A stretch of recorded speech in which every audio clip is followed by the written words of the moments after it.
बढ़ने लगा। पिताजी से पूछा, पिताजी बताइए क्या आदेश है। पिता ने कहा, बेटा तुम देवताओं को पराजित करो। तो देवताओं पे इसने युद्ध प्रारंभ किया। सारे देवताओं को मार मार के दृष्टा इतनी पिटाई करी, सारे देवता दुखी हो गए और नारायण भगवान के पास पहुंचे। नारायण भगवान ने पूछा क्यों आए। तो उन्होंने बताया, महाराज वृत्तासुर नाम का दैत्य हमको मार देगा, हमारी रक्षा करो। तो उन्होंने बताया, जाओ दधीची के पास चले जाओ, दधीची तुम्हारी प्राणों की रक्षा करेंगे। उनके पास दिव्यास रहे तो दधीच के पास गए। भगवान शंकर के दिव्य सामने दे दो, हम वृत्तासुर को मारेंगे। दधीची ने कहा कि भगवान शंकर तो पूजा पाठ में लगे, ध्यानस्थ, हमको अस्त्र पकड़ा दिए, हम पूजा पाठ न करें, शंकर जी पूजा पाठ करें। हमने सब घोट घोट के पी लिए। नारायण भगवान के पास गए। नारायण भगवान ने कहा, अगर उनकी अस्थियां मिल जाएं तो अस्थियां मारने के लिए गए। पत्नी को जब ये पता पड़ा कि हमारी अस्थियां चाहते हैं तो उन्हें बड़ा कष्ट हुआ। कितनी स्वार्थी है। सुरनर मुनि की यही रीति और स्वार्थ लाभ करे सब प्रीति। ये देवता इतने स्वार्थी है। पत्नी ने जाकर के हाथ जोड़ करके कहा, एक बात पूछे। बोले पूछो। हे इंद्र बता क्या सकते हो, यह काम कौन कर सकता है।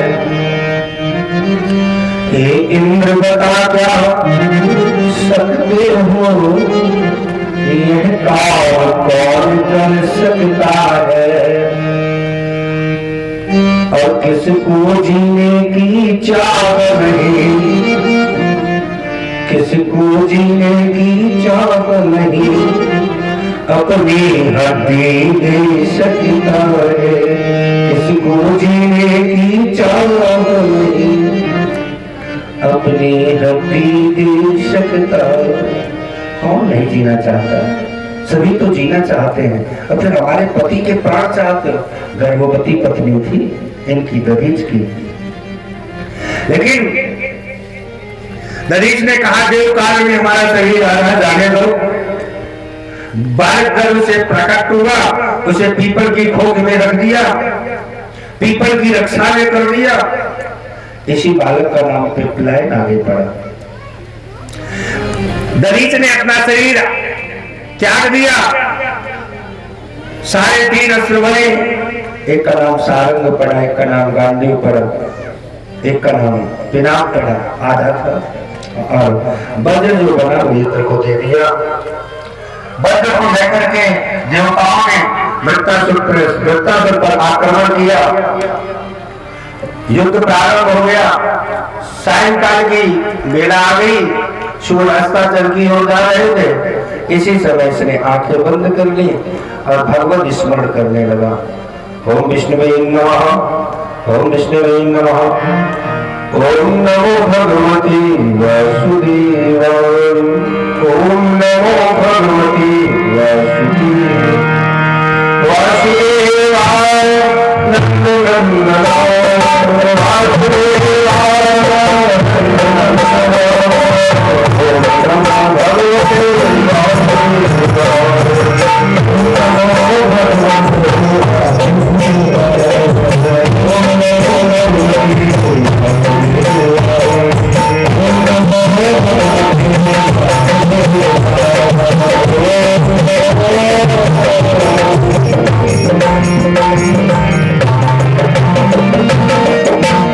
अंत में जब भक्त भगवान की याद करता है राजन, तो भगवान को आना ही पड़ता है, क्योंकि अंतिम इच्छा है ना उसकी, भगवान दर्शन लालसा, प्रभु दर्शन लालसा। तो भगवान प्रकट हो गए। 4 भुजाधारी है, शंख चक्र गदा भगवान मुस्कुरा करके बोले, अरे भैया तुम क्या चाहते हो, हमारा याद कर रहे हो, हमें क्यों बुलाया है, क्या कामना है तुम्हारी, क्या ये चाहते हो कि इंद्र पर विजय प्राप्त हो जाए? तो जाओ, मैं तुम्हें अगर इच्छा है तो अभी आशीर्वाद देता हूँ, इंद्र अभी पराजित होगा। हाथ जोड़ करके उस दैत्य ने कहा, भगवान अगर हम अपनी भुजाओं के बल से इंद्र को न जीत पाए, आपके बल स्वरूप नहीं जीतना चाहता। भगवान बोले, अगर तुम जीतना नहीं चाहते हो तो बताओ, हम तुम्हें नागलोक का राजा बना दें, ब्रह्मा का पद प्रदान कर दें, पृथ्वी का राजा बना दें, रसातल का राजा बना दें, योगियों की सिद्धि दे दें, पुनः जीवन नहीं होगा, ये हम तुम्हें आशीर्वाद देते। हाथ जोड़ करके दैत्य ने कहा, महाराज मैंने आपका ध्यान इसलिए नहीं किया कि हमें आपसे यह आशीर्वाद मिले, वरदान मिले कि हम देवताओं पर विजय प्राप्त कर लें, या ब्रह्मा का पद मिल जाए, या योगियों की सिद्धि मिल जाए, या जीवन पुनः ना हो, नरक में जाने से बच जाए। हे नारायण, हमने आपको इसलिए याद नहीं किया।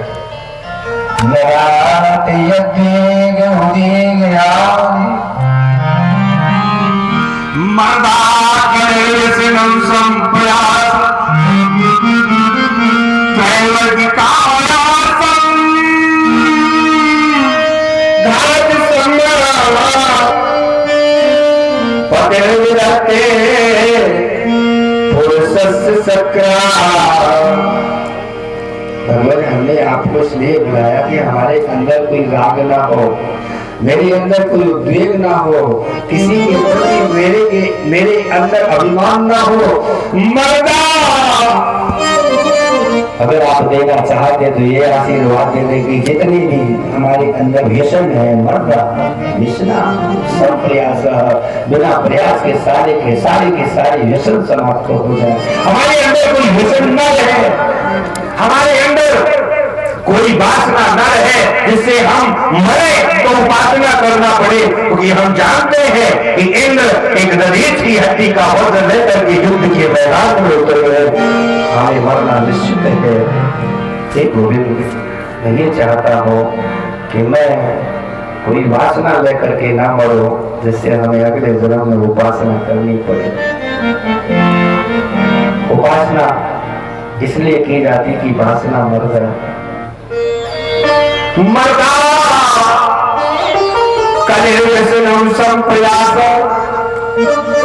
बिना प्रयास के आपकी अगर कृपा हो जाती है तो संसार का कोई भी व्यसन नहीं रहता। कथा सुनने से मन शुद्ध होता है, मन शुद्ध होने से मन की व्यसन समाप्त हो जाते, कामना समाप्त हो जाती है। इसलिए आपको याद किया। आप कहते हैं हम ब्रह्मा का पद है, हे प्रभु हमने आपको इसलिए याद नहीं किया। अहम हरेत पादैकमूलम दासानुदासो भवितास्म भूया।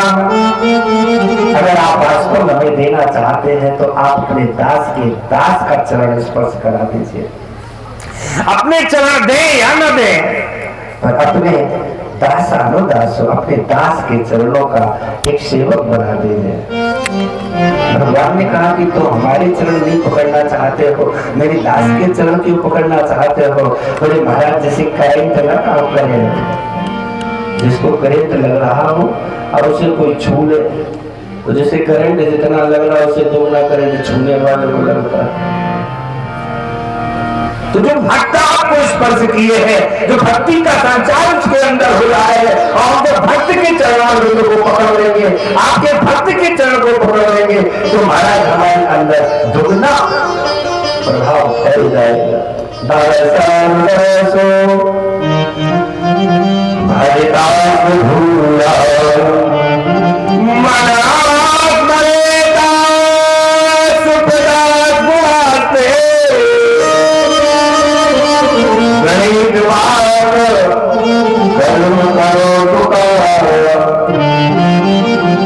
ये मन हमारा सदैव आपका स्मरण करता रहे, आपके गुणान वादों को गाता रहे। भाई हमारी निरंतर आपके गुणों का गुणान गाते रहे।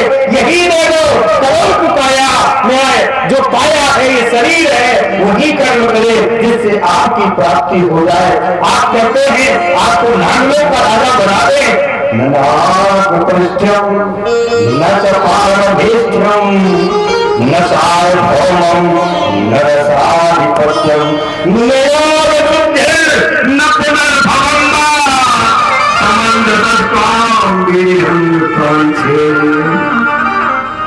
हमें ब्रह्मा का पद नहीं चाहिए, हमें सिद्धियां नहीं चाहिए, हमें सार्वभौम का राजा नहीं बनना, रसातल का राजा नहीं बनना, ब्रह्मा का पद भी नहीं चाहिए, नागलोक का राजा भी नहीं बनना। भगवान बोले फिर तो कुछ तो चाहिए। यद्यताई कामना नाई हो जन्म सरिता सागर मां जाई तदपिता है कामना।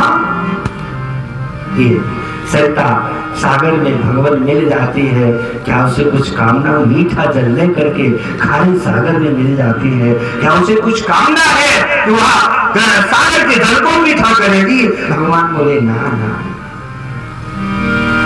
एक दैत्य का चरित्र, भगवान का समागम। भगवान बोले फिर भी कुछ तो मांग लो। हाथ जोड़ करके बोला महाराज दे दो। अजात पक्षा खगा। पक्षी का जब बालक जन्म लेता है उसे पंख नहीं होते हैं, और जब वह चिड़िया चुनने के लिए चली जाती है तो बच्चा घोंसले में बैठ करके निरंतर अपनी माँ की याद करता है। माँ आएगी तो कुछ खाने के लिए लाएगी। अजात पक्षा, जिस पक्षी को पंख नहीं है, इयो मातरम खगा स्तंभम तरा बस तरा छुधार।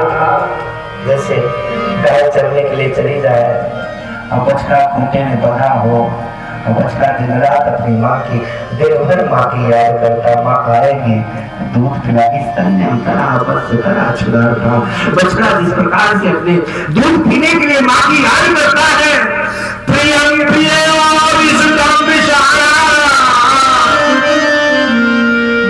जैसे प्राण बल्लवा अपने पति के आने का इंतजार करती रहती है, पत्नी पति के आने के लिए पूरे दिन इंतजार करती है।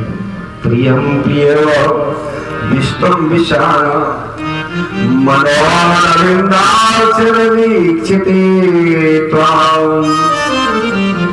ऐसे ही हम आपकी याद करें, हमें कुछ नहीं चाहिए। ये आपका संसार बनाया हुआ है, आपके संसार की हमें आवश्यकता नहीं है, आवश्यकता हमें आपकी है। कितना होशियार है राजा, जिसने भगवान को मांग लिया, उसने तो सारा संसार पा लिया। तो ये संसार के जीव तो देखो भगवान से, भगवान के बनाए हुए द्रव्यों को मांगा करते हैं। गाड़ी दे दे, घोड़ा दे दे, रुपया दे दे, लड़का दे दे, नाती दे दे, कितना चालाक है, कितनी चतुरता से दैत्य ने परमात्मा श्री हरि से कहा मुझे आपका अनुग्रह चाहिए।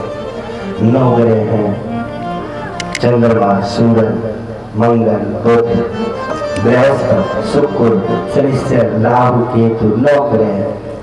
ये सारे 9 ग्रह तब तक इस जीव को, इस शरीर को प्रताड़ित करते हैं जब तक उस परमात्मा का अनुग्रह अर्थात 10वें ग्रह का अनुग्रह न हो जाए, तब तक ये 9 ग्रह प्रताड़ित करते हैं। और जिस दिन 10वें ग्रह की कृपा प्रखर हो जाती है, 9 ग्रह शांत हो जाते हैं। भगवान ने कहा धन्य हो। एक और बड़ी बात कही महाराज, एक आशीर्वाद देने के लिए आए तो दिए जाओ, अब देने चाह रहे तो दे करके जाओ, चाहे वो आपको एक चेला ने मांगा नहीं तो भगवान बोले मांग लो।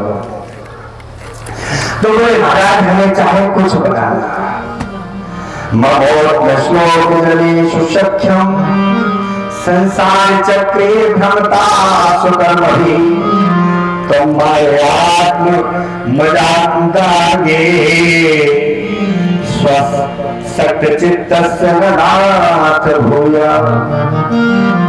हम हमारा दूसरा जन्म होवे मरने के बाद में चाहिए जहां हमें बना देना, कीड़ा बना देना, शुगर बना देना, गधा बना देना, पर ऐसे जगह मत बनाना जहां आपका कोई भय करने वाला ना हो, जो आप में अनुमति रखता हो, आपके प्रति प्रेम रखता हो। ऐसी जगह को हमें कीड़ा भी बना दोगे तो हम आपकी कृपा मान लेंगे।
आशीर्वाद देकर के प्रशांत कर गए।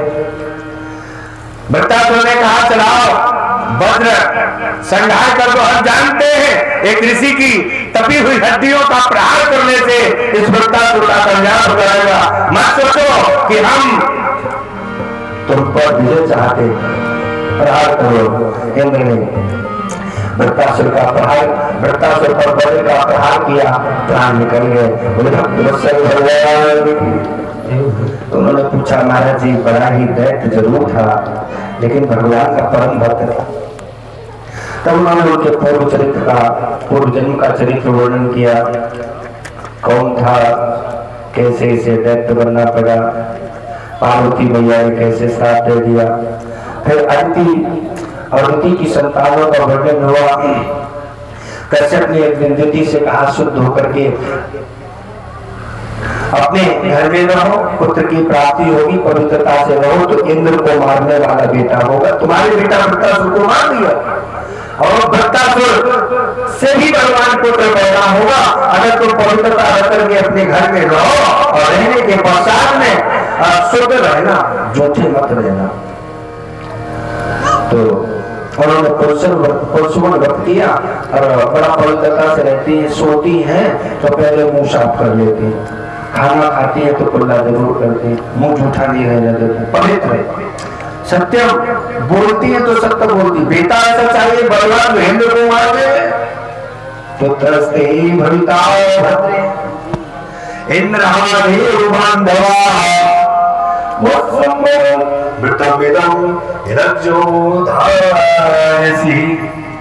अगर तुमने यह व्रत को धारण कर लिया तो इंद्र को वध करने वाला बेटा प्राप्त हो जाएगा। और इंद्र को बाबा नारद ने बता दिया कि अब तुम जो बेटा होगा वो तुमको मार देगा। तो इंद्र खुद ही बच्चा बन करके क्या रहने लगे। एक दिन की बात है, माता को कुछ ना कुछ खिलाते रहते, इंद्र सेवा करते रहते और एक दिन मैया ने कुछ खा लिया और झूठे मुंह सो गई। इंद्र ने तभी तो तुरंत रूप परिवर्तन किया, गर्भ में प्रवेश कर गए और इस बालक के 7 खंड कर दिए। तो द्रौपदी की तपस्या का वरदान का 7 खंड मुस्कुराने लगे। सोचा कि एक के 7 कर दिए फिर भी नहीं मरे तो 7 के 7 कर दिए, 7 सते 49 हो गए। गर्भ में हंसने लगे। माँ को लगा कि मेरे गर्भ में कुछ दिग्नता आ गई है, कुछ ना कुछ गड़बड़ है, इसलिए माँ ने क्रोध किया। इंद्र निकल के बाहर आ गया, अपना शरीर उड़ा, नहीं तो तेरा अभी संहार कर दूंगी। इंद्र हाथ जोड़ करके खड़ा हो गया। दिति मैं माँ हूँ। दिति ने कहा ये क्यों किया? बोले भैया ये हमको मार देते इसलिए हमने इनको मार दिया। बोले मर गए ना। और एक वादा हो गया। क्या वादा हुआ? हमने इनसे ये कहा कि हम तुम्हें मारेंगे तो नहीं, अगर तुम मेरे साथी हो जाओ। तो वो तुम्हारे पक्ष से हट करके मेरे पक्ष में मिल गए। अर्थात ये 49 मरुत कहलाए। जब हनुमान जी ने लंका में आग लगाई तो चले मरुत ये 49 वही मरुत कहलाए। भक्त वत्सल भगवान। अब षष्ठम स्कंद विराम होता है, कथा हमको दसम स्कंद तक ले चलनी। एक दिन क्या 2 दिन कथा विलंब से हो गई, 2 दिन गुरु जी ने गड़बड़ कर दिया। और हम भी खुद ही चक्कर में है, पूरी कथा सुनाना कैसे।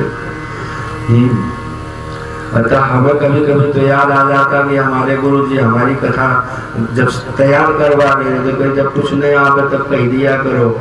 आदव राम तपोवनादिगमनम भक्त्वा मृगां कांचनम वैदेही हरिणम जटायुमर्णम सुग्रीव संभाषणम बालीनगर समुद्रतरणम सुग्रीव संभाषणम एतद्रामायणम पूरी विरावर कुंभकर्ण हरणम एतद्रामायणम।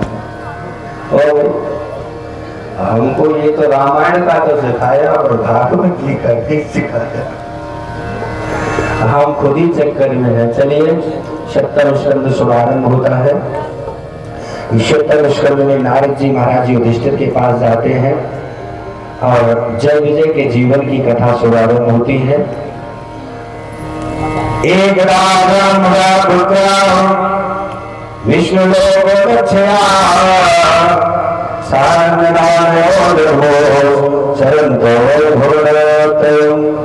एक बार की बात है, नारद जी ने कहा युधिष्ठिर भगवान नारायण के दर्शन करने के लिए सनक सनंदन सनातन सनत कुमार पहुंचे। तो रास्ते में जय और विजय ने अपना दंड लगा दिया। अभी भगवान शयन कर रहे, नहीं जा सकते। उन्होंने बार बार कहा हमें जाने दो, लेकिन उन्होंने 3 बार धक्का दिया। उन्होंने श्राप दे दिया, पापिष्ठाम मासुरी म्योरी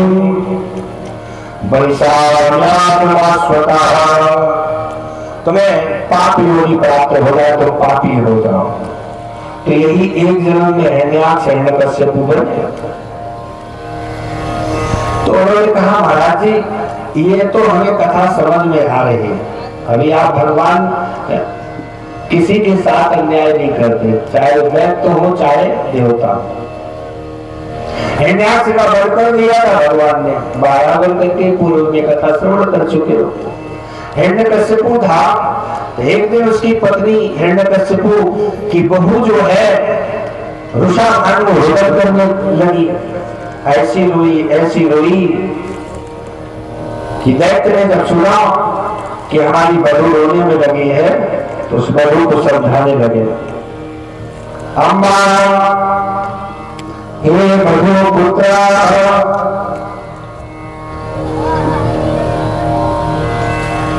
हे भाई की पत्नी वीरम सोचितम, मेरा भाई वीर था, सोचनी नहीं है जो आप रुदन कर रहे हैं। रोया तो उसके लिए जाता है जो कायर हो, वो वीर था, उसने शत्रु के छाती पर वार ग्रहण किया।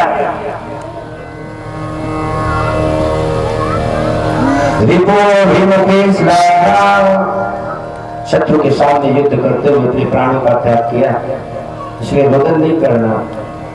तो भाई की पत्नी ने कहा जब तक भाई था तब तक तुम राजा नहीं थे, राजा बन गए, तुम्हें चिंता किस बात की। हिरण्यकश्यप ने तपस्या करी है, ब्रह्मा जी को प्रकट किया है। ब्रह्मा जी आए हैं, ब्रह्मा जी ने कहा वरदान मांग लो। ब्रह्मा जी शिष्य ने वरदान मांगा है, अप्रतिद्वंदता में एक पत्यम च देनाम, जो भी हमसे युद्ध करे वो हार जावे और हम जीत जावे, अर्थात वो हमसे जीत ना पावे। एक पक्ष में युद्ध, एक पत्यम च देनाम। ये है राजन, उसने कहा ना तो हम ना भूलो ना मरे, मृत्यु न करे नवे रखे, ना हम धरती में मरे नहीं आकाश में मरे, ना हम नर से मरे और ना हम सिंह से मरे। सर्वेशान लोग पाला नाम महिमा यथात्मना, जितने भी लोग पाले हैं हमारे बस में हो जाए।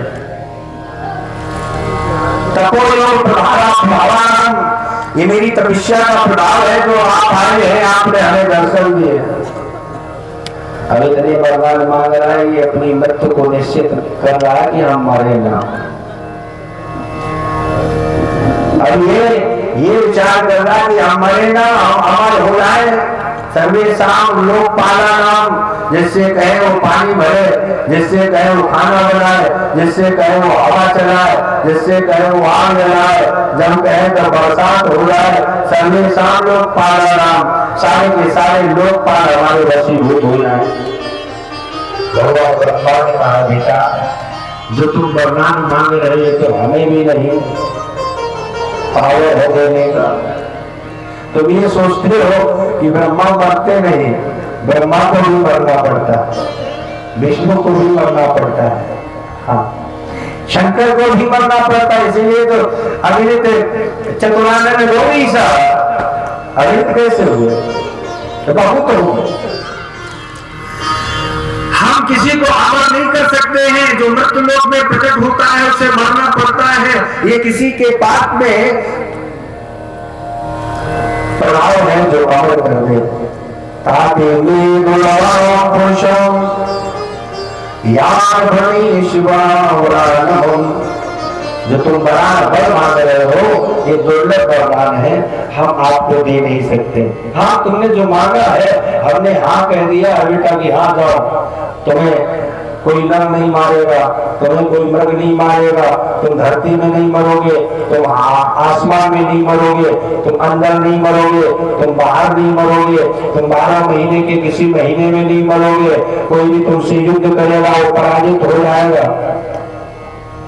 लेकिन ताते में दुर्लभ पूषा में दुर्लभ वरदान है, हम तुम्हें दे तो रहे पर गारंटी नहीं ले रहे। अब बताओ कोनो की सौदा खरीदो अब ये कहते गारंटी नहीं है, तो ऑटोमेटिक आपका मन ऐसा होता कि जब गारंटी नहीं तो क्या लेना। चला यार आप किसने द्वेष फैलाना प्रारंभ किया, अत्याचार प्रारंभ किया। यदादेवेषु वेदेषु घोष विप्रेषु साधसु धर्मे वैषु विद्वेष सावा आसु विनश्यति। जहाँ देव मंदिर है तोड़ो, जहाँ वेद पढ़े जा रहे हैं पंडितों को मारो, जहाँ गाय का सेवा हो रहा है उसे विनष्ट कर दो, साधुओं को नष्ट कर दो। धर्म ना है विद्वेषा आस विनश्यति, ये द्वेष इसने सबको नष्ट करने के लिए आह्वान कर दिया। जिस समय पार मांस पकाए जाते थे। क्या है आप लोगों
देव प्रतिमाओं के हथौड़े चलने लगे, वेदों को फाड़ के फेंका जाने लगा, धर्म के लिए काम होने लगी।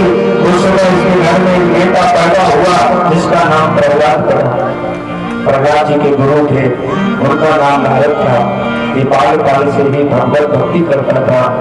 एक दिन पढ़ाने के लिए पिता ने गुरुकुल भेजा और जब गुरुकुल से पढ़ करके आए और पिताजी ने पहले कश्यप अपने बेटा प्रहलाद को गोद में बिठाया और पूछा, बेटा बता क्या पढ़ा है। इस बेटे ने हाथ जोड़ करके कहा,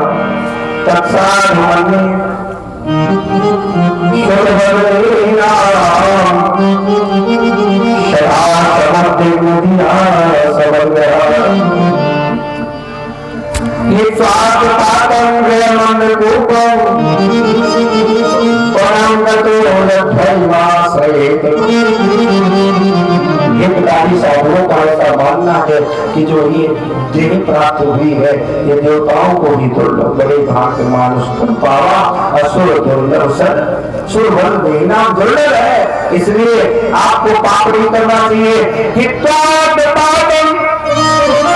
जो लोग पिताजी पाप करते हैं उन्हें बाद में अद्भुत में डाल करके दंड दिया जाता है, उन्हें नरक में पकाया जाता है।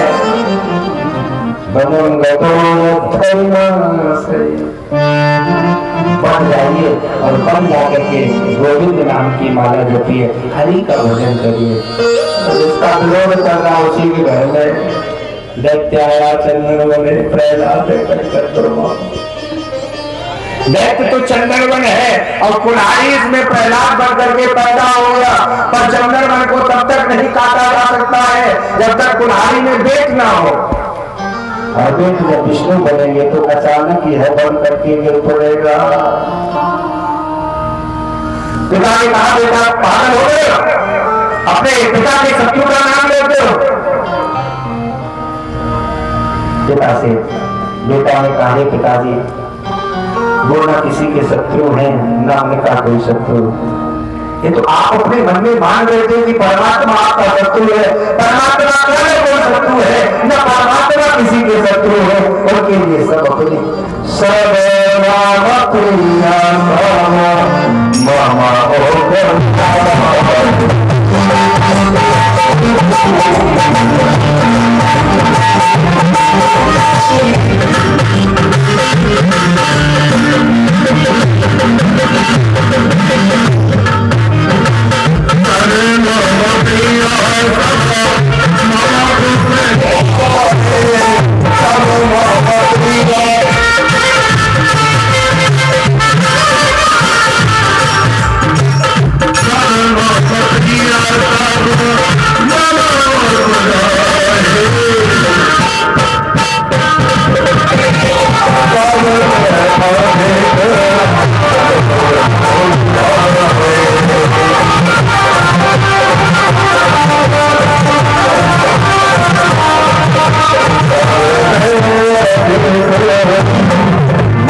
भगवान की देन है आपको मनुष्य शरीर प्राप्त हुआ है।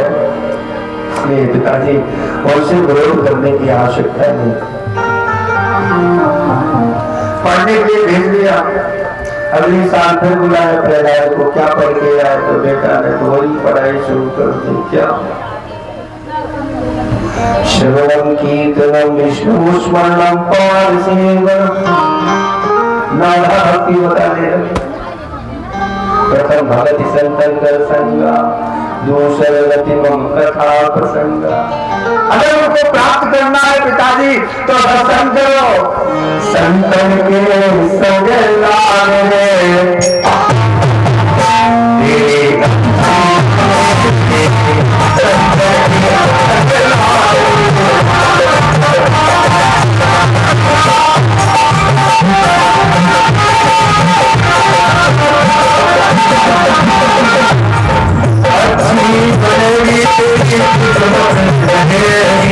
अच्छी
कहा महाराज ये हमने नहीं सिखाया तो गर्व से ही न सर्ग की यह मतिरस राजन, गर्व से सीखा हुआ। गर्व से क्यों सीखा है? सुखदेव जी ने कहा राजन नारद जी ने इसे गर्व में ही शिक्षा दी। असुर बालकों को ज्ञान प्रदान किया। एक दिन पिता को बड़ा क्रोध आया और बेटी के मारने को उपकर प्रारंभ कर दिए। मारने के लिए बहुत उपाय किए। अग्नि में जलाओ, जल में डुबाओ, इसको पिलाओ, राखी कसर ना सताओ, गिरी से गिराओ, पार से बिठवा दिया, सांप से रसाओ, धर्म से रसवाया। आए प्रभु बाहुलों फिराए,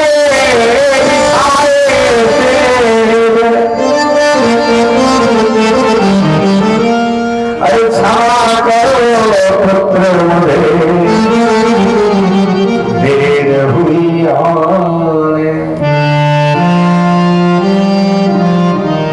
एक दिन की बात है, क्रोधित हुआ पिता पूछता है तुम भगवान को सर्वत्र बताते हो तो क्या इसका मुंह में है?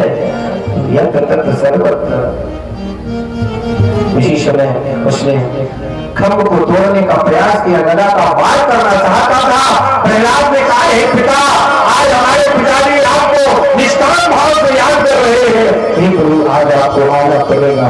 उसी समय भगवान नरसिंह रूप में प्रकट होते हैं। नरसिंह भगवान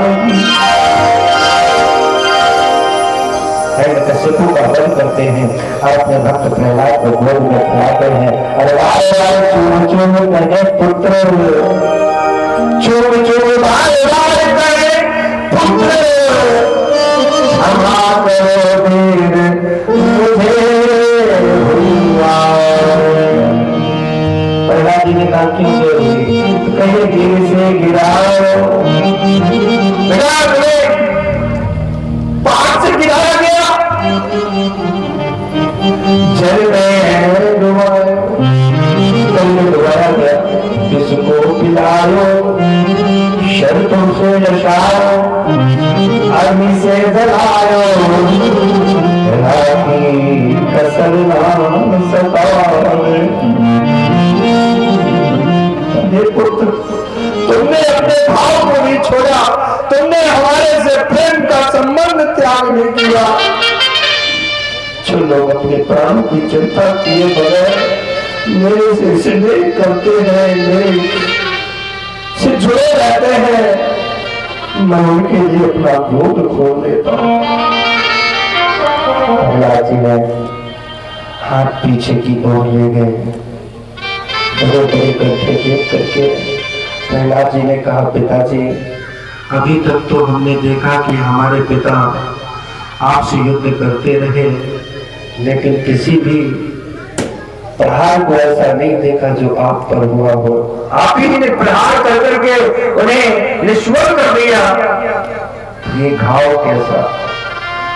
तो प्रहलाद जी से नारायण ने कहा बेटा जब नमोची ने त्रिशूल लेकर के तुम्हारे ऊपर वार किया तो हमने तुम्हें अपनी छाती से लपेट लिया और उस नमोची के त्रिशूल को मैंने खा लिया। फिर पूछा हे प्रभु ये हाथों में कैसी चोट लगी है? भगवान बोले बेटा जब पहाड़ से गिराया गया तो मैं अपने हाथों को लेकर के वहां पर खड़ा हो गया, 1000 भुजाएं बना करके तुझे खोद लूंगा। हे प्रभु आपका ये स्वरूप नीला क्यों हो रहा? प्रहलाद जी से नारायण ने कहा बेटा जब तू विष पी रहा था तो उस विषपान को देख करके मुझे लग रहा था कि मेरा भक्त मर न जाए, इसलिए मैं उस विषपान को कर गया। प्रहलाद की आंखों से अश्रु की धारा बह रही। भगवान बोले मान मैं कुछ देने के लिए आया हूं, आज प्रहलाद का कोई भी कारण मान सकता है। प्रहलाद ने कहा मांगने की मांगो मांगो जरूर पड़ेगी दीक्षा दीजिए। तो बड़े बड़े का काम है, पैसा दो, सोना दो, मेरे आपकी भक्ति किसी कामना को से नहीं पा। मेरा पिता ये कहता था तू एक बार नारायण का नाम लेना छोड़, फिर देख उस विष्णु को मारूंगा। अब तुझे इस सिंहासन में बिठा करके रवर करती हूँ। मैंने अपने पिता को कई बार समझाया कि पिता, इस संसार की रचना उन्हीं के द्वारा है, जो कुछ भी है उनकी लीला है। हरि सर्वेषु भूतेषु भगवानस्तु ईश्वरः। उस ईश्वर का किसी काल में नाश नहीं किया जा सकता। पर न जाने क्या पागलपन पिता के ऊपर सवार हो गया, खुद मारा गया। देना है तो दीजिए यही मुझे, मेरे पिता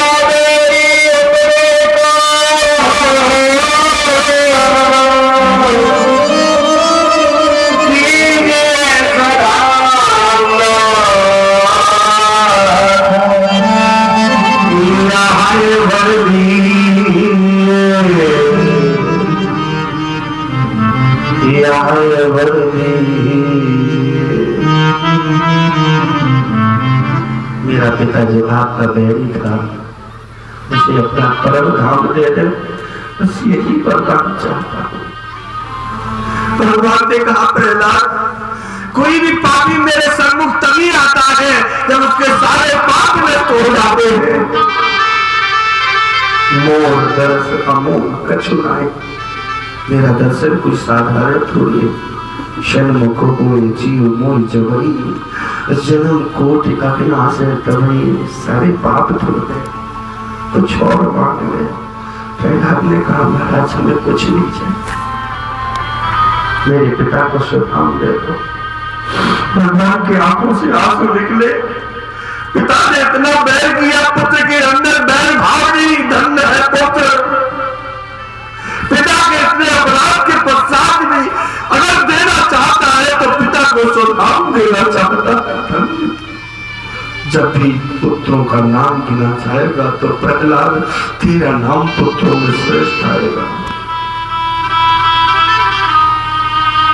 प्रहलाद ने भगवान के चरण कमल पकड़ लिए। वर देकर प्रहलाद को तुरंत ही भयंकर ध्यान, भक्त मरो तुम भी कहो जय जय सीताराम।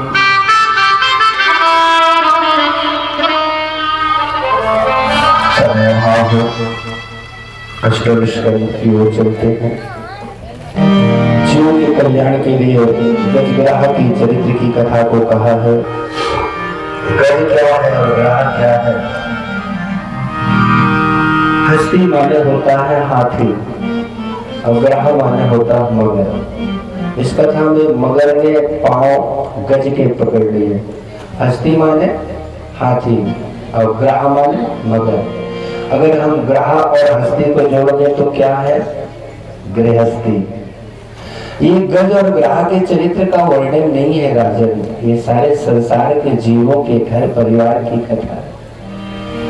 एक पुरुष अपने परिवार के पालन पोषण के लिए निरंतर परिश्रम करता है, पर जब अंत समय आता है तो उसका कोई साथी नहीं होता है, उसका एक ही साथी होता है भगवान।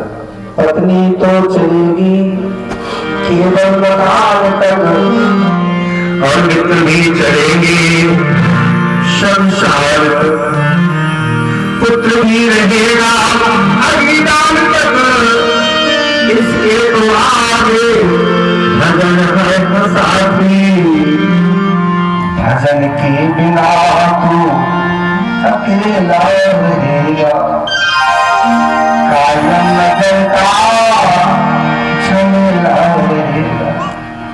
जो कुछ भी है यही छूट जाता है। ग्राहक ने पांव पकड़ लिया जब गज का तो उसने सभी की आसरा को किया, पर किसी ने आसरा नहीं दिया तो उसके सूर्य में कमल दल आ गया। उसने उस कमल दल को लेकर के नारायण को बुलाया तो दक्षिण करके चक्र की कठोर ठोकर से जल सूर्य ग्राहक की समस्त छवि को भी नष्ट कर दिया।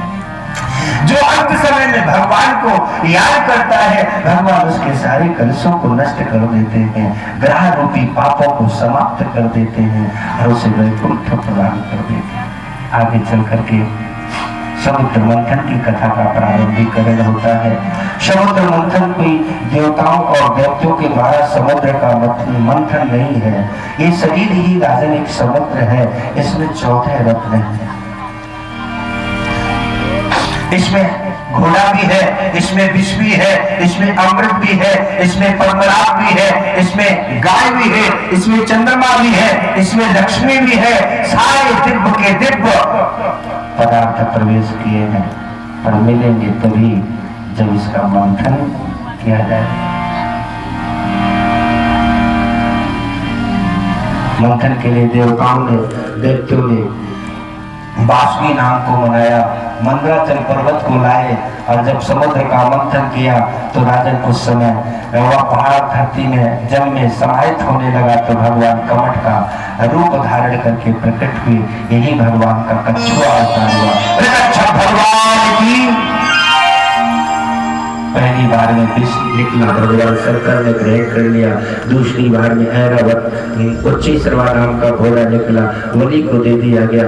तीसरी बार में ऐरावत निकला, सो जाकर के इंद्र को प्रदान कर दिया गया। चौथी बार में कौस्तुभ मणि निकली, जाकर के भगवान नारायण को प्रदान कर दी गई।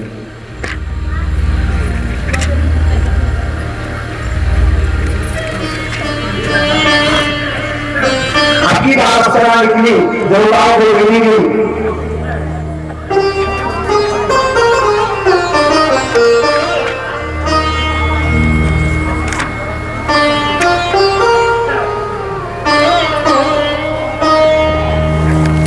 भगवती लक्ष्मी का प्रकट हुआ।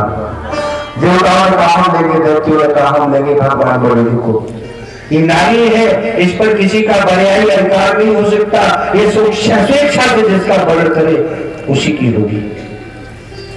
एक तरफ देवता एक तरफ दैत्य और सभी को आमंत्रण कर दिया जिसको वर्णन करे। लक्ष्मी जी ने नारायण के गले में माला डाल दी, उसी दिन से लक्ष्मी नारायण का विवाह हो गया। वही लक्ष्मी नारायण भगवान की गाय निकली, शंख निकली, चंद्रमा निकला।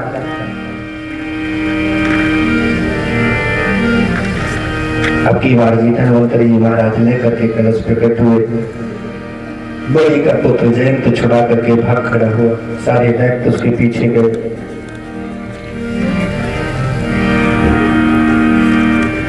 दैत्य भी है, आपस में बुद्धि विहीन है, कहते हम पहले पिएंगे, हम पहले पिएंगे। तो उस समय भगवान ने मोहिनी अवतार धारण किया। बोले मोहिनी भगवान की छम छम की आवाज थी। दैत्यों ने कहा देखो वो कोई हमारे बीच का निर्णय कर सकता, विचार करो उसके बाद में निर्णय। देवी ने कहा तुम लोग कौन? बोला पंडित है। किसके घर के हो? कश्यप के। भगो कश्यप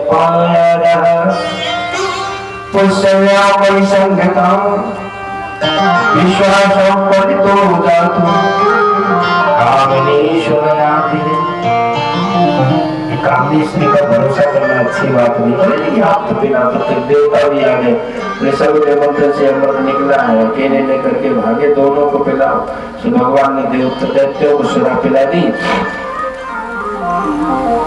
और दैत्यों को सुरा पिला दी और देवताओं को अमृत पिला दिया। अब दैत्य बलवान नहीं रहे, देवता बलवान हो गए। बड़ा बुरा लगा, लड़ के मर जाओ, वापस में लड़े। इसी को देवासुर संग्राम कहते हैं। सारे दैत्यों को मार दिया देवताओं ने। इसी युद्ध में बलि भी मारा गया। शुक्राचार्य जी उधर से आ रहे थे, बस संजीवनी विद्या जानते थे, इसलिए दैत्यों को तो जीवित नहीं किया पर बलि को जीवित किया। बलि ने कहा महाराज ये देवता सब बलवान हैं, इन पर विजय कैसे प्राप्त हो? तो बताया कि यज्ञ करो, यज्ञ करो। यज्ञ करने से शक्ति प्रदान होती है। एक नहीं, दो नहीं, तीन नहीं, चार नहीं, 5 नहीं, 6 नहीं, 99 यज्ञ हो चुके थे। नर्मदा के किनारे 99 यज्ञ पूर्ण होने की ओर थे। उस समय कश्यप के पास में कश्यप की पत्नी पहुंची हाथ जोड़ करके, क्योंकि देवताओं ने कहा महाराज मैया अगर यह 100वां यज्ञ पूरा हो गया तो बड़ी निष्काम भाव से इंद्र लोक को ग्रहण कर लेगा, अब हमारी रक्षा करो। पत्नी ने पति से निवेदन किया हमारी रक्षा करो, हमारी संतानों की रक्षा करो। तो कश्यप जी ने कहा कि हमने उन्हें परशुराम व्रत बताया था, तुम्हारे लिए हम पयो व्रत बताते। पक्षी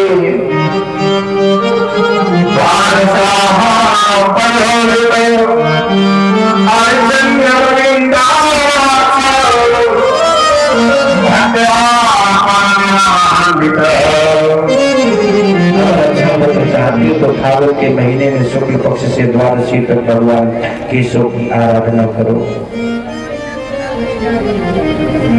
वही किया। 12 दिन पूर्ण हुए। उस समय भगवान आकर के भगवान की निवेदन करी वरदान मांग लो। भगवान से हाथ जोड़ करके कहा क्या वरदान मांग लो। हम ये चाहते हैं कि हमारे बच्चों को राज्य मिल जाए। तो भगवान बोले राज्य तो मिल जाए, ये तो पता पड़े राज्य गया कहाँ। बोले बलि ने ले लिया, स्वर्ग का राजा बलि हो गया। भगवान बोले बलि तो बड़ा दानदाता है, हम उससे कैसे ला करके दे। हम क्या हमारे जैसे 100 विष्णु भी आ जाए तो भी उसे राज्य जीत करके नहीं दे सकते, क्योंकि उसने इतना दान किया। जो भी आता वो दान दे करके जाता, आशीर्वाद दे करके जाता। आयुष मान भाव, चिरवान भाव, विद्यावान भाव, यशवान। ब्राह्मणों के पास काम है ब्राह्मण दे वो आशीर्वाद दे वो। जितना भी आया साधु महात्मा ब्राह्मण सभी आशीर्वाद देके गए। ये आशीर्वाद रूपी कवच में पलक पहुंच रहा है, उसे हरा पाना मेरे बस की बात नहीं है। अरुण ने कहा तो फिर काहे को आ जाओ, तो तुम्हारे बस में नहीं है तो हम क्या करें। तो ठीक है भगवान बोले एक बात है, अगर हम राज चाहती हो तो लड़ करके नहीं मांग करके दे सकते। अरे भैया लेकिन राज्य देव चाहे मांग कर दो चाहे लड़ कर दो। अब भगवान को लगा कि अगर हम खूब हट्टे कट्टे लंबे चौड़े बन के मांगने के लिए गए तो कहेंगे इतने लंबे लंबे चंगे हो तो कमाओ खा जाए कि मांगन चले जाए। अब भगवान ने सोचा कि अब करे तो करेंगे, अब देना तो भाई, इसलिए भगवान छोटे बन गए। हाँ भादों की द्वादशी शुक्ल में भगवान वामन अवतार हुआ। इनका नाम है उपेंद्र। वामन भगवान की हाँ बहुत सुंदर लग रहे हैं। देखो तुम मैया से कहा गया बताओ काम मांग के देना, तो मैया ने कहा जनेऊ तो करा दे। तो जनेऊ प्रारंभ हो गया।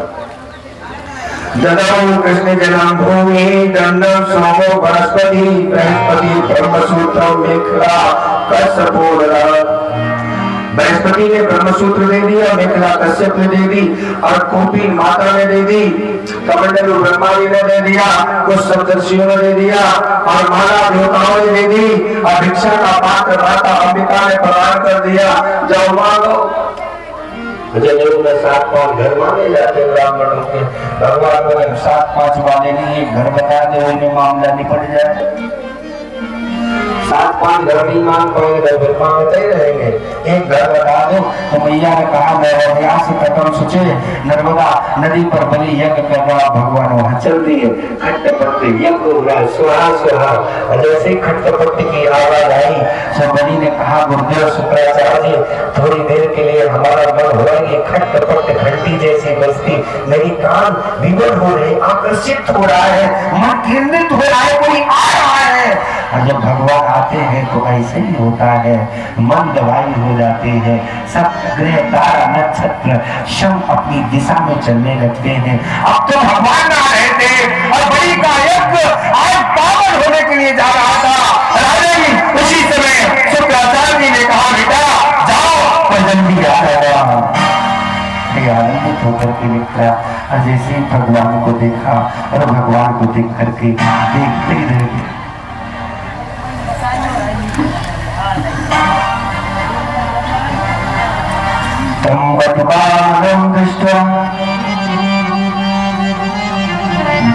भगवान बामन को देख करके बड़ा देख करके रह गया। भगवान अपना सर खुजिया रहे। बालती ने एक सर का खुजली लगी होगी, ऐसे ऐसे कर रहे थे। हे राजन, भगवान कह रहे थे क्या सोच रहे हो राजन? महाराज मौजा मेखलिया है, तुम तम जरूर तरम, आपकी मेखला, आपका जनेऊ, ये देख करके बड़ा आनंद आ रहा है। आपके स्वरूप को देख करके तो ऐसा लग रहा तत्पाद सोचम जन कर समापहम शारंग मोहन्य दास मंगलम। इस बलि के द्वारा किए हुए पाप जन्म जन्मांतर के नष्ट हो गए। तत्पाद सोचम जन कल समापहम, आज यहाँ बलि पवित्र हो गया है जो आपके यदेव देवो गिरिशंद्र मौली दधार मुद्रा परयाच भत्या। आप आ गए हैं, हमारे जीवन में एक नई दिशा आ गई है, मेरे जीवन में एक नई ऊर्जा आ गई है। हम आपको प्रणाम करते हैं, आपका स्वागत करते हैं। स्वागतम ते नमस्तुभ्यं ब्रह्मण किं कर्माहुति ब्रह्मर्षीणां तपा साक्षात् मुने त्वां नमोधनं। लोग कहते हैं जब जब पाप बढ़ता है तब तब आपका अवतार होता है, पर मैं आज जानता हूँ मुने त्वां नमोधनं, ये बनिया ये बहुरा रूप धारण करके आप इस बलि के कल्याण के लिए उपस्थित हुए हो। जय हो श्री वामन भगवान की। और किस तरह से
मेरा कुल पवित्र हो गया जब आप मेरे भगवान आगत होकर। अब हम जानते हैं कि आप क्यों आए। भगवान बोले कहा है बोले कुछ चाहते होगे? अरे बोले हमें कुछ नहीं चाहिए। बाबा कहला कि हमें कोई काम ना। अरे बोले महाराज झूठ ना बोलो। गांव का चरण गुण वर्धम वरिष्ठम सरकार में आपको मित्र कन्या ग्राम समाधान पर रामवानवा सरकार मारकम संप्रतीक्षो। आदि भोला रब्बा गाँव सोना चांदी रथ रब्बा जो चाहो सो दे, लेकिन तुम इसके लिए नहीं आए। भगवान बोले ये नहीं चाहते तो फिर क्या चाहते? मोटे भी कन्या छोटे हो, कोई ब्राह्मण कन्या देने के लिए तैयार नहीं है, इसलिए तुम कन्या मांगने के लिए आए, विवाह करा दो। भगवान बड़ी जोर से मुस्कुराए। बोले राजन बड़ा नाम सुना था हमने तुम्हारा, वास्तव में तुम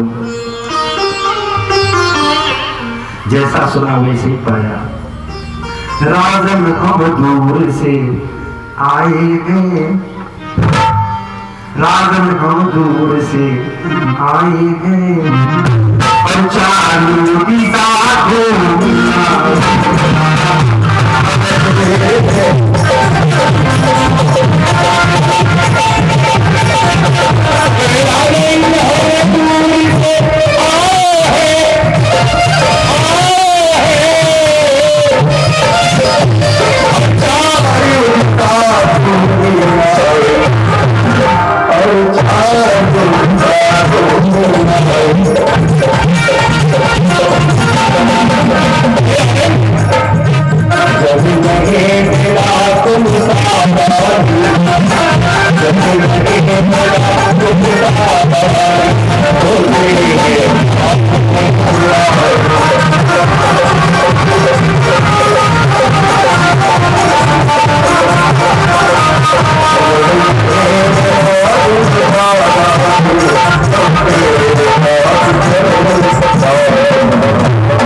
प्रहलाद धन्य है। उनके पिता हिरण्यकशिपु को नारायण ने मार दिया था, लेकिन प्रहलाद के बैरोचन हुए और बैरोचन पुत्र होने धन्य हो धन्य। का पिता को जानते थे बोले खूब अच्छी तरीके से। और बैरोचन की कौन थे? बैरोचन के पिता भी प्रहलाद को जानते थे। धन हो गए मेरे पुण्यों का उदय हो गया। मांग लो कुछ तो मांग लो। भगवान नहीं, अरे नहीं मांग लो, कुछ तो मांग लो। भगवान को या तो चाहिए तो नहीं, फिर बार बार कहते हो मांग लो मांग लो। मांग मांग मांगना ही क्या, मर्दे की तबीयत भर दे, और हे आनंद देने से पहले देने का कोई फर्क कर दे। हम देंगे बांधो तो कायदे से बांधो, जजमान अगर बर्बाद हो तो कायदे से करो। जजमान को बांध रहे नारायण। हे राजन देने से पहले देने का कोई कर दे। मान लो कि तुम दे ही दोगे और कर्तव्य तो फिर वाचा करो, देंगे देंगे देंगे। भगवान बोले दियो, सर कहे हम जो माने वही देना पड़ेगा, तो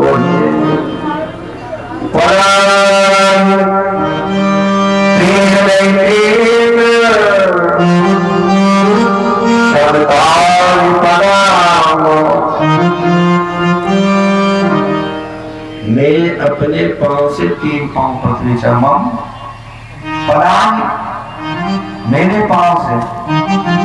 अरे राजा ने सर पकड़ लिया। इतने बड़े राजा के पास आए और ये मांग रहे, कुछ अच्छा मांगते, 10, 20, 25 एकड़ की बात करते, 3 पांव पकड़। भगवान बोले हम तो संत साधु ठहरे, तो संतोष रहे तो कोई जगह बेसा।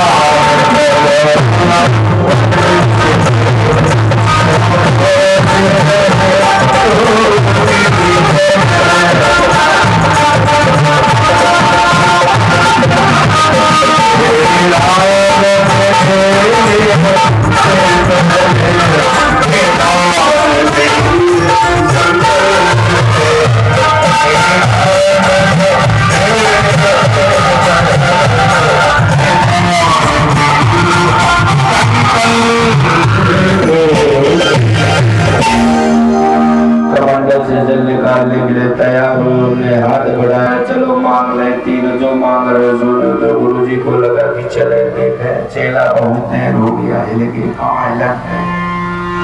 निकल करके यज्ञशाला से बाहर आए, आंखें बंद करके देखा तो शंख चक्र गदा में धारण किए भगवान का दिव्य रूप देखे।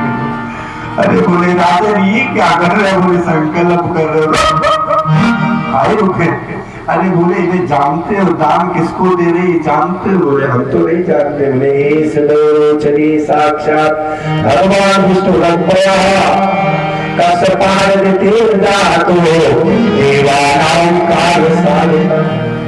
जानते हो?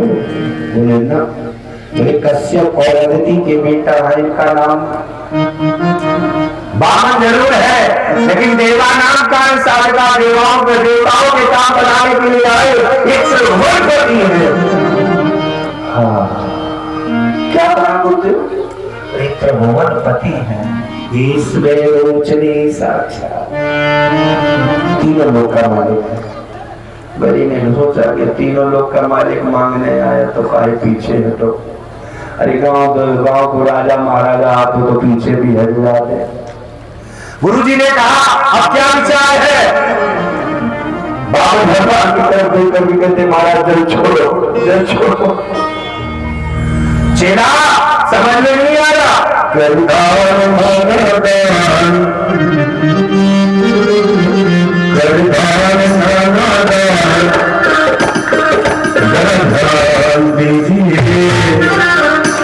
ये है धोखा धोखा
कहते हैं कि कुशा कमंडल में शुक्राचार्य विराजमान होंगे। कुशा से आंख थोड़ी होगी तो थोड़ी होगी, पर हम इसके विषय में भी कुछ कह सकते। ये पुराण है, क्षेत्र करता है, कहां से है इसकी। तो आगे गुरु जी इतना कहकर के जरूर कहे है कि श्रीहीन हो जा। भगवान ने संकल्प लिया, 2 पांव में सब नाप लिया, तीसरे पांव की पूर्ति नहीं हुई तो बलि ने सर पकड़ लिया। भगवान ने कहा इसे बंधन में डाल लो। भगवान के दूतों ने बलि को बंधन में डाल लिया। अब बलि ने पूछा महाराज ये बताओ धन बड़ा है कि धनवान बड़ा? भगवान बोले धनवान बड़ा। तो बोले धन में 2 पांव हो गए क्या? धन में 1 पांव नहीं हो सकता। धन में 2 पांव हो गए क्या? धनवान में 1 पांव नहीं हो सकता। अब भूमि की बात है तो छितजल पावो गगन समीरा है। धरती शरीर में है, मर जाता है, कभी जलाया जाता तो राख हो जाता। अगर राख होता ये मिट्टी तो है। तो भगवान ने तीसरा पांव पूरा किया है, आशीर्वाद दिया है। फिर कहा वरदान मांग लो। तो बोले पातालपुरी का राजा बनाया, बामन महल का दरवाजा है, तो बामन महल के दरवाजे में आप हम जिस दरवाजे से निकले उसी पे दर्शन हो। ये जीवन कल्याण है कि जीव को चाहिए जब जहां से निकले तब भगवान के दर्शन हो जाए। यही तो जीवन का लाभ है।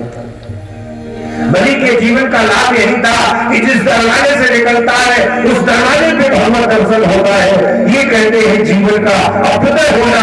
जीवन का यह होता है कि इसने अपने जीवन का पूरा सार ग्रहण कर लिया। ये राजन जहां से भी निकलता है, जिस स्थिति में निकलता है, भगवान के दर्शन हो जाते हैं। लक्ष्मण जी ने जाकर के नारायण का बंधन छुड़ाया।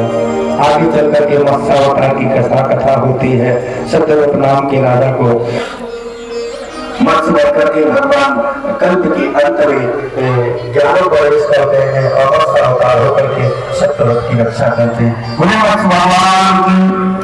आगे शुद्धियों की कथा को कहते हैं। छाक नक्सर जाति यश पुरुष नरस्यंती प्रसव नगर और कवि की कथा का वर्णन करते हैं।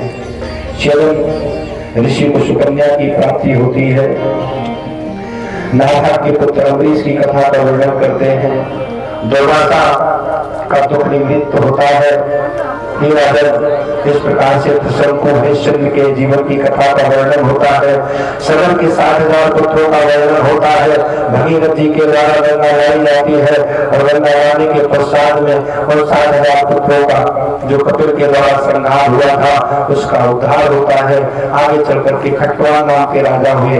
खटवान के दीर्घ हुए, दीर्घ के भाव हुए, भाव के रव हुए, रव के प्रथ हुए, प्रथ के अज हुए, अज के महाराज दशरथ हुए, दशरथ के यहाँ 4 पुत्र हुए। हाँ, इस श्रृंगारी में हम कथा कह रहे हैं। दशरथ जी के एक मित्र थे गौपाल, उनकी बेटी थी शांता और शांता श्रृंगी ऋषि को ब्याही गई थी। इन्हीं दोनों के सहयोग से जो संतानें प्रकट हुई उन्हीं का नाम श्रृंगार पड़ा। श्रृंगी और शांता के द्वारा जो संतानों का प्राकट हुआ यही श्रृंगार आगे चल के कहलाई। बोले श्रृंगार महाराज की। और हम श्रृंगारों में बैठ करके कथा श्रवण कर रहे, इसलिए इतना प्रकाश धन्यवाद। श्री राम जी के जीवन को तो आप लोग जानते ही हैं कि बाल्यकाल से इनका जीवन कैसा था, क्योंकि हमको रामचरित्र नहीं कहना, रामचरित्र को बीच बीच में लेना। रामचरित्र कहने लगे तो 24 घंटे में राम जी की कथा ही पूरी हो पाती और 20 मिनट बचे हैं। 20 मिनट में राम कथा नहीं हो सकती। भगवान का जन्म होता है, भगवान का नामकरण होता है, भगवान विश्वामित्र जी के साथ जाते हैं, तारकासुर मारीच का लंका में पहुंचा देते हैं, मारीच और सुराव का संहार कर देते हैं, हिल्या का उद्धार कर देते हैं, गंगा पार करके मिथिलापुरी में जाते हैं और फिर वहां जाकर के प्रेम से सदानंद जी को मालूम होता है तो वह जनक जी को लेकर के राम जी को आमंत्रित करवाते हैं। फिर भगवान बगीचे में जाते हैं जहाँ पर मैया जानकी का साहित्य राम जी का समीप प्राप्त होता है, नजरों से नजर टकरा जाती है। श्री राम को देख करके झलक नंदनी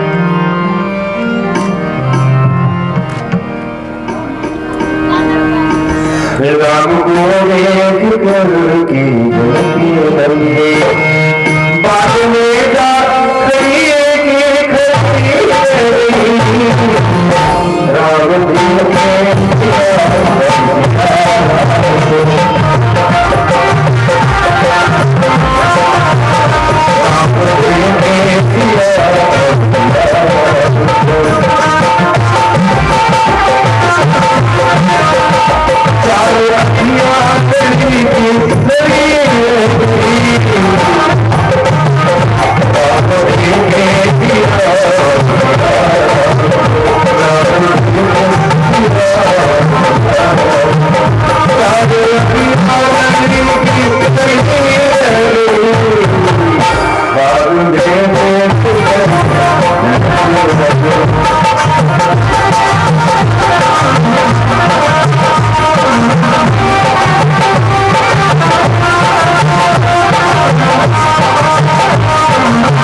माता का पूजन किया है और माता ने आशीर्वाद दे दिया।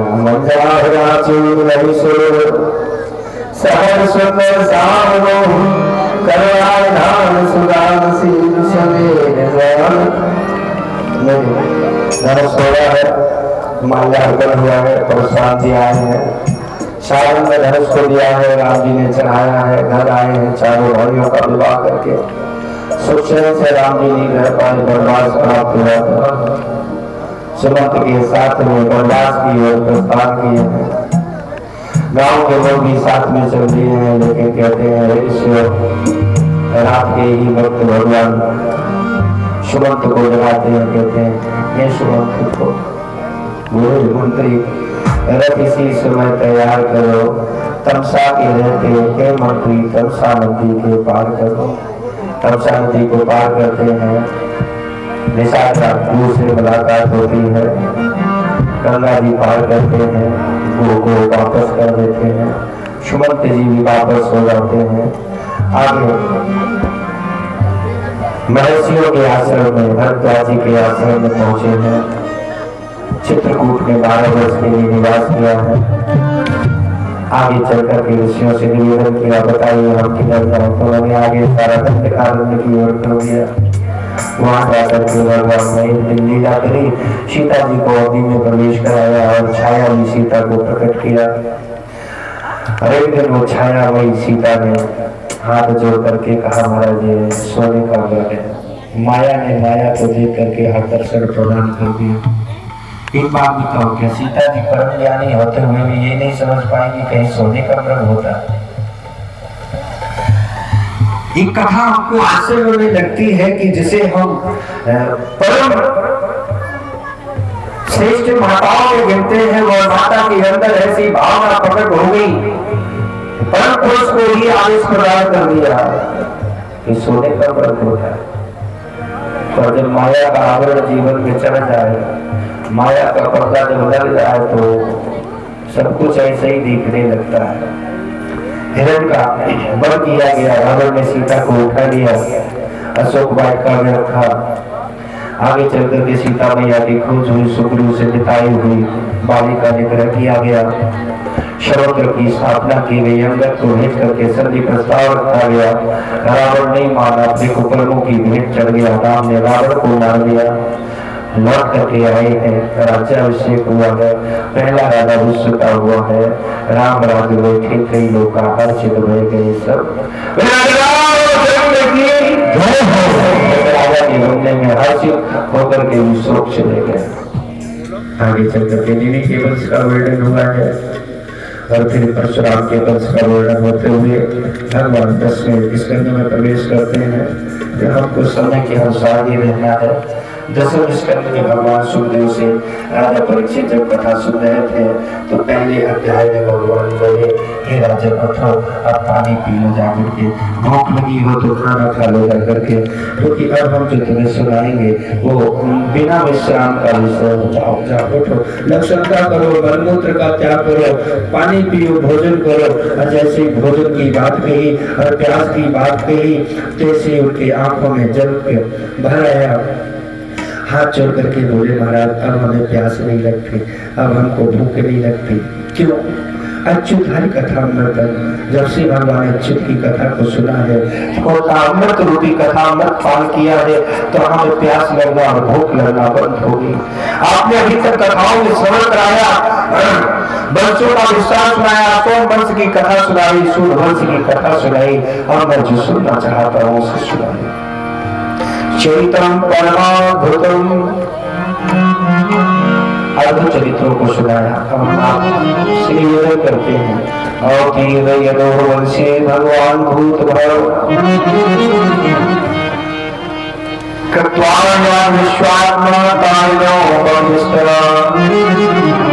ये वंश में भगवान श्री कृष्ण का कैसे अवतार हुआ, अब ये सूक्ष्म में नहीं चलेगा, विस्तार पूर्वक सुनाइए। तो भगवान सुखदेव ने कहा, अभी तक सारी कथाएं तुम सूक्ष्म सुनते हो, विस्तार में क्यों सुनना चाहते हो? तब उन्होंने कहा, पिताजी हमारे जो पांडव थे, पिता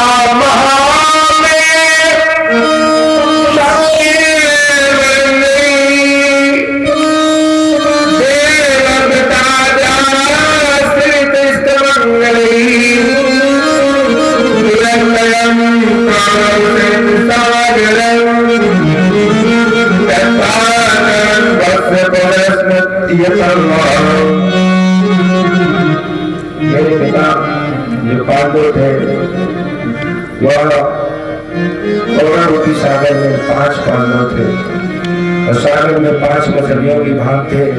अगर भगवान केशव की कृपा न होती तो उन 5 पांडवों का कल्याण नहीं होता, वो बड़े बड़े वीरों के द्वारा मार दिए जाते।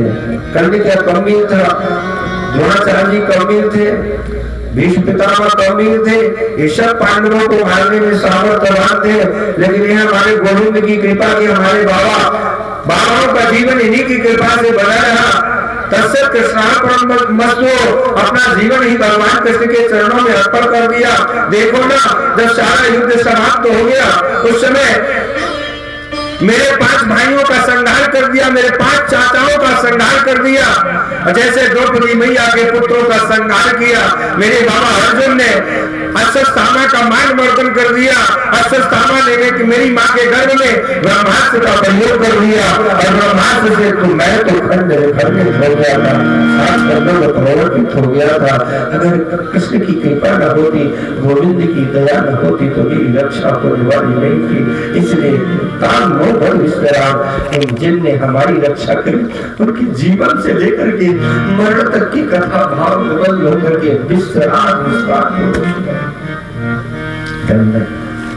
तो उन्होंने सुनाना प्रारंभ किया। सावधान होकर के बैठ जाओ, हरि भगवान कृष्ण की कथा। एक प्रश्न ये कहा, विस्तार पूर्वक सुनाइए। दूसरा प्रश्न भी राजन ने तुरंत ही कर दिया।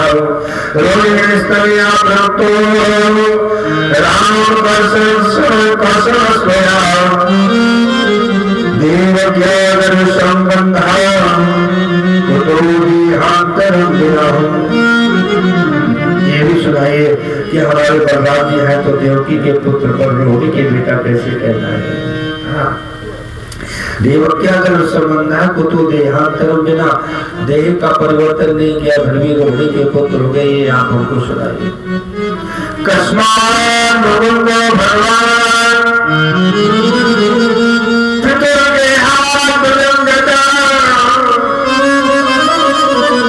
भगवान मुकुंद किस प्रकार से अपने घर का त्याग करते व्रज में गए, ये भी हमको सुनाइए। तो उन्होंने सुना, एक बार की बात है, उग्रसेन का बेटा कंस, शिशुपाल, वक्रदंत, जरासंध, अष्टावक्र, अघासुर, बकासुर, नरकासुर, धैर्यकासुर, बड़े बड़े पापियों ने अत्याचार फैलाया। धरती पर भार बढ़ गया। धरती के भार बढ़ने के कारण धरा अकुलाने लगी। ब्रह्मा जी के पास गई। ब्रह्मा जी शंकर जी के पास लेकर के पहुंचे, आवाज लगाई,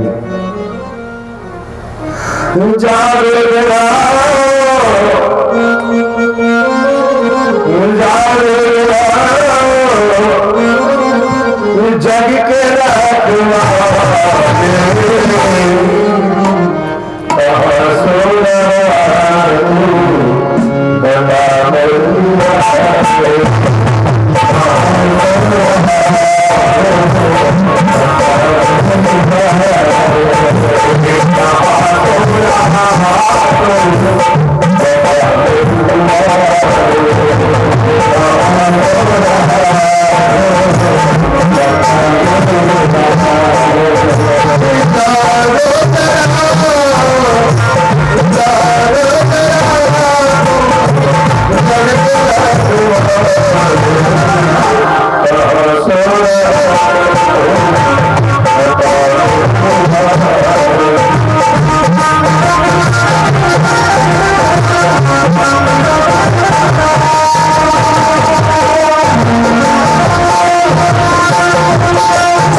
जगन्नाथ के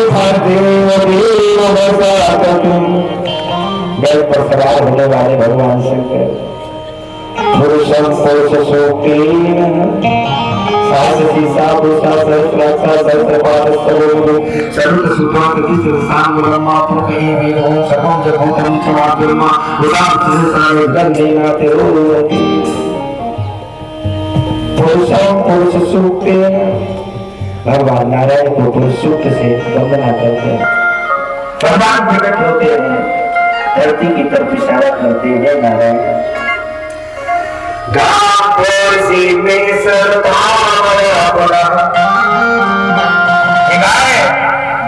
रसातल चली जाएगी, पाताल चली जाएगी, इसकी रक्षा करने का क्या उपाय? तो भगवान ने कहा चिंता न करो, आऊंगा। अब शीघ्र आ रहा हूँ देवकी वसुदेव के करूँ।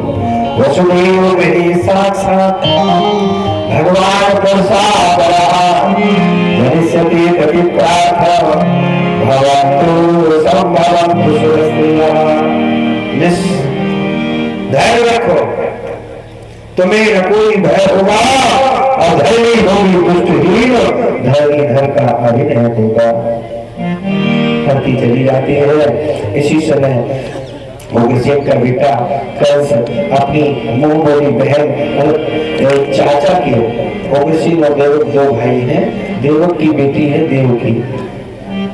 वसुदेव के साथ विवाह पहले हो 6 विवाह पूर्ण हो चुके हैं, पर किसी से संतान नहीं प्राप्त हुई। राजन पौर्वी रोहिणी भद्रा भद्रा रोशनांगा 6 देवियों के साथ विवाह किया, पर किसी से संतान नहीं हुई। तो सोचा ना उसका भी विवाह कर दे। देवक ने कहा ये भी दे। देव की प्रमुखात कन्या आनक दुंधवे। वसुदेव का नाम आनक दुंधव है। कन्या आनक दुंधवे ये 7वीं कन्या देने का विचार किया। कंस ने उसी समय मार पीट के अपने बाप उग्रसेन को कारागृह में डाला। प्रजा बड़ा विरोध कर रही थी। सोचा लाभ उठा लो। कुछ नेता ऐसे होते मौका का फायदा उठाते। हाँ, सीख ले रोटी सेक ले, मौका का फायदा उठाया। अरे देवकी का विवाह हम करेंगे, हम विदा करेंगे। खूब धन दिया। दासी नाम सुकुमारी नाम देशती समंदते 200 दासियां दी। चतुर्शत पायव्यानाम 400 हाथी दिए। रथानाम 36 रथ दिए, घोड़ा दिए। 200 दासियां गई घूमाने माल। सोचा लाओ अब प्रजा की हमदर्दी ले लेंगे, हम ही रथ से विदा करके आने। देवताओं को बड़ा बुरा लगा, लेके चल दिया। जैसी रास्ते में जा रहे थे तभी आकाशवाणी हुई, अरे दुरात्मा सावधान, अस्यास्तम अष्टमो गर्भो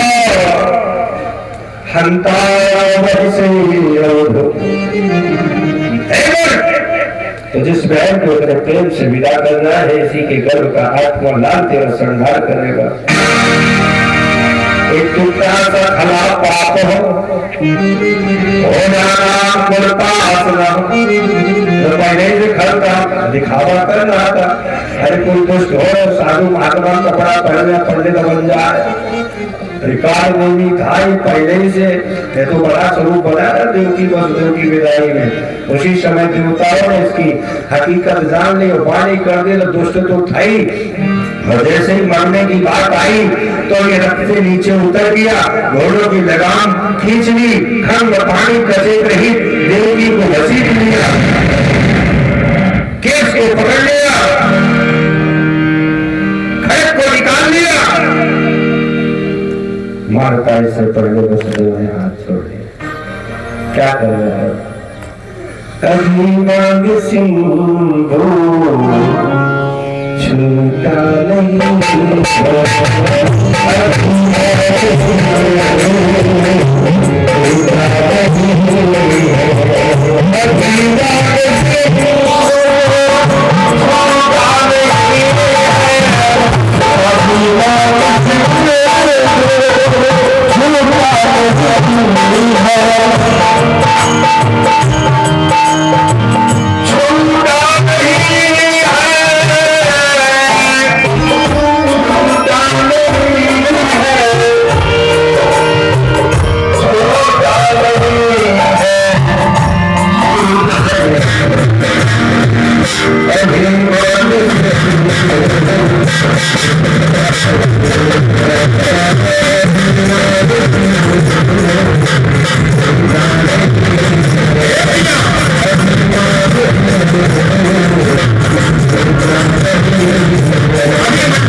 क्यों चाहते हो?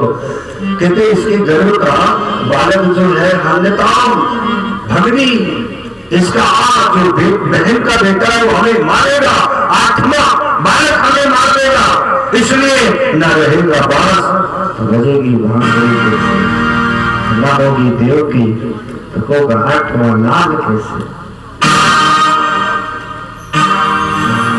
मुस्कुराए और बोले भैया मरना तो सभी को है, बाल में ऐसा कोई फूल नहीं जिसे खिलकर नाम मुरझाना पड़ा, ऐसा पिता नियम मेरी जिसे आया गया उसे जाना पड़ा।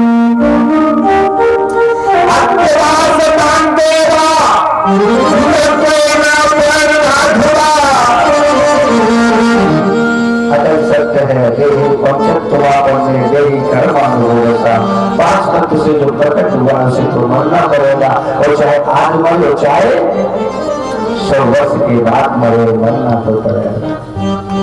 स्वप्न ये स्वप्न है, मनुष्य सो रहा है, सब सो बनहारा, अनेक है स्वप्न अनेक जागने जान जीव तब जागा जब सब विषय विलास निरागा, ये जगनी रासम सो रहे हैं, जगेंगे तब जगने भगवत चिंतन याद आ जाएगा। वसुदेव को पकड़ लिया, चलो तुम्हें निपटाए दे। देवकी ने सोचा गजब हो गया, हम छूटे तो पति मारे जा रहे तो पांव पकड़ लिए। कैसी देवी कैसा सुहाग,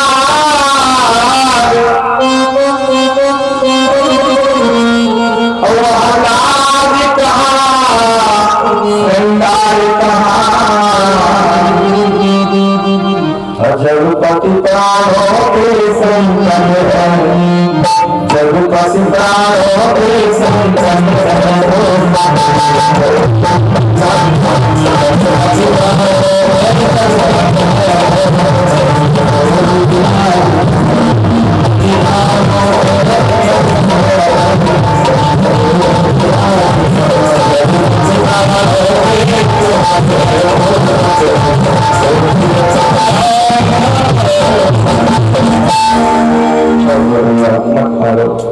कहते हैं। इसने कहा कि चलो छोड़ देते हैं, वसुदेव जी ने कहा छोड़, हम इसके 8 बालक तुमको दे देंगे।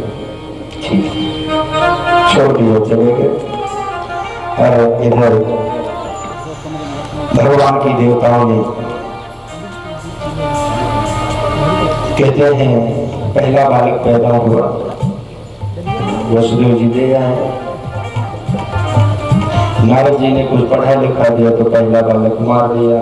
इच्छा तो थी थोड़ा समय लगाए, थोड़ा समय का अभाव।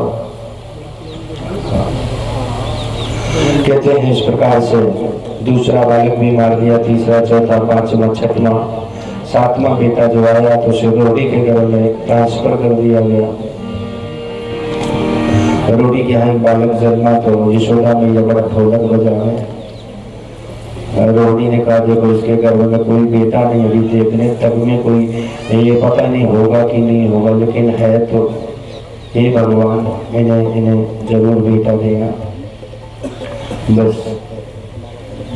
भगवान ने योग माया को बुलाया। योग माया से कहा तुम यशोदा के घर चलो, हम चलते मैया देवकी के घर में। तो बोले हमें करना क्या है? करना ये है कि कल से तुम्हें मारेगा और हम दूध माखन दही खाएंगे।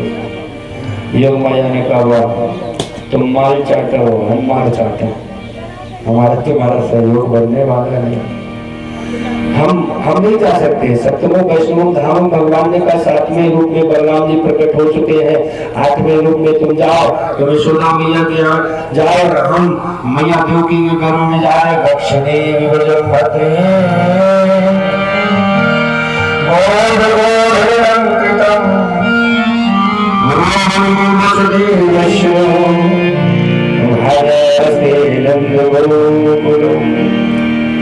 तुम नंद गोकुल के यहाँ गोकुल में चलो और मैं मैया देवकी के घर में चलता हूँ। नहीं नहीं नहीं, कल से तुम्हें मारेगा। भगवान बोले तुम मरोगी थोड़ी। फिर यहाँ तुम्हारे नामों का वर्णन करते हैं, तुम्हें लोग दुर्गा कहेंगे, भद्रकाली कहेंगे, कोई विजया कहेगा, कोई वैष्णवी कहेगा, कोई कुंडा कहेगा, कोई चंडिका कहेगा, कोई कृष्णा कहेगा, कोई माधवी कहेगा, कोई कन्या कहेगा, कोई नारायणी कहेगा, कोई माया कहेगा और कोई शारदा कहेगा। बहुत सी नाम है याद कुर्वन्ति, ये स्थान नदावली, कई स्थान कई नाम भगवान ने दिए। यशोदा के घर ये जाती है। एक भादों का महीना आया है, भगवान अष्टमी को प्रकट होंगे, जन्म लेंगे, इसलिए इसी समय देवताओं ने पुष्प वर्षा करी है और भगवान की गर्भ स्तुति करी। सत्यम धृतम सत्य परंतु सत्यम सत्यस्य योनिम निहितं च सत्ये सत्यस्य सत्यवत् सत्यमेकं सत्यात्मकं शरणं प्रपन्ना।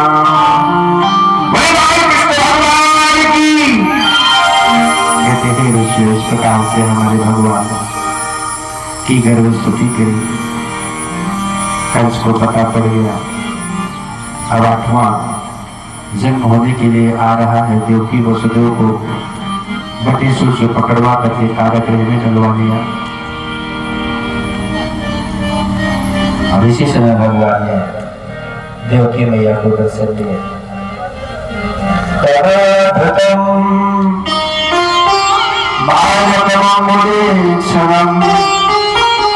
चतुर्भुजं शंखगदायुधायुधं श्रीवत्सलक्ष्मणं गलशोभिकौस्तुभं पीताम्बरा सान्द्रपयोधसौभगम्। अद्भुत बालक 4 भुजाओं वाला चक्र गदा पद्म में धारण किए, वक्षस्थल पर कौस्तुभ पीताम्बर को धारण किए, बड़े सुंदर रूप में भगवान ने दर्शन दिया। देवकी ने भगवान को देखा, आंखों से अश्रुधारा प्रवाहित हो गई। भगवान को देखते ही देखते ब्रह्म जैसे आया, माया का बंधन कट गया। पहरेदार सजग थे, कह दिया तो 100 बज जाना, बालक आने का समय आ गया। ब्रह्म माया माया कट गई, वसुदेव की हथकड़ियां बेड़ियां कट गई, दोनों ने भगवान के दर्शन किए। हाथ जोड़ करके बोली देवकी तुम तो ठहरे जगदीश्वर, कष्ट करो मिटाओ।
बाबा नंद के यहाँ पर पूछते बाबा हमें छोड़ आओ, वहां से कन्या ले आओ।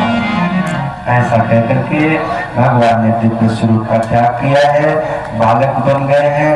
राजन उसी समय वसुदेव जी ने उन्हें शूट में रखा है और ले करके जमुना मैया की तरफ चल दिए।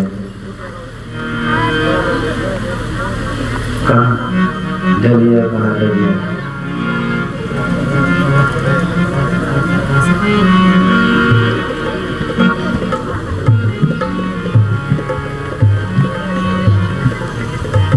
ठाकुर जी कहाँ हैं? जी अरे उठा लो महाराज जी, अपने सर पे रख लो। टोकरी में बैठा लो, इतने बड़ी लल्ला बनाए। हाँ?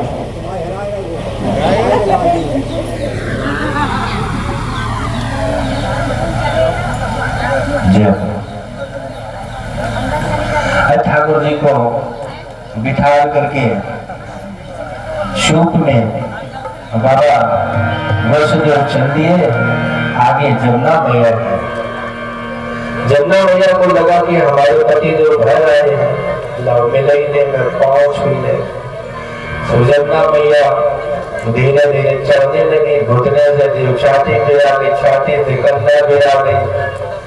वसुदेव जी को लगा ये बड़ा बड़ा मुसीबत में लाला बच रहा है, हमें लगता है जमुना मैया निपटाए लेंगे। अपना हाथ ऊपर उठाए, कोई रात के 12 बजे जन्म हुआ, 1 बजे के करीब की बात है। भगवान ने सोचा कि हम तो शोरगुल से बचना चाहिए, शोरगुल करने में लगे। मामला क्या है? नीचे झांक करके देखा तो जमुना मैया कंधे तक आ गई। भगवान पूछे काहे जमुना देवी तब इनके कंधा पे काहे चढ़ रही? बोले हमारे भगवान हो, आप आगे चल के पति बनोगे। हम ये सोच रहे हैं कि तुम्हारे पाँव छुए। अच्छा अच्छा अच्छा अच्छा, एक बात पूछे देवी? बोले हाँ पूछो। बोले हम तुम्हारे कौन बनेंगे? बोले पति। अब बोले हम जिनके सर पे बैठे सूप में वो तुम्हारे कौन? ससुर। ससुर है? बोले हाँ। और ससुर की छाती पे अब चढ़ी जाएगी, ब्याह हो तब तुम क्या कर रहे हो? उसको सासें बड़ी परेशान है, बहू कैसी मिलेगी। लड़का बड़ा परेशान, जाने घर वाली कैसी मिले। और हमारा छोटा वाला तो ये कहता हम ब्याह